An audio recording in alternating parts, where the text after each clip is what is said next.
Нағыз құрманың сезоны уақытында құрмадан дәл осындай десерт дайындаймыз. Құрамында ешқандай ұн да, қант та жоқ, пісіріп отырып әуре болмайсыздар. Өте дәмді болып шығады, міндетті түрде жасап көріңіздер. Алдымен бізге құрманың сыртын жақсылап тазалап аламыз, дәнектерін де міндетті түрде алып тастаңыздар. Сөйтіп блендерімізге осылай салып аламыз. Оның үстіне бананымызды саламыз, және де 2 шай қасық какао, сапалы какаоны қолданыңыздар, және де 1 шай қасық медумыз салып блендермен жақсылап тұрып езіп аламыз.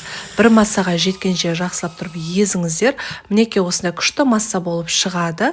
Дәл осылай ұсына берсеңіздер болады. Қонақтарыңыз келсе де дәл осы десертті дайындап берсеңіздер өте пайдалы. Балаларыңызға да өздеріңіз де жиі дайындап жеңіздер. Міндетті түрде сіздерге ұнайтынына сенімдімін. Инстаграм парақшама тіркеліп алуды ұмытпаңыздар. Дәл осы рецепті баласы бар құрбыңызға жіберіп қойыңыз.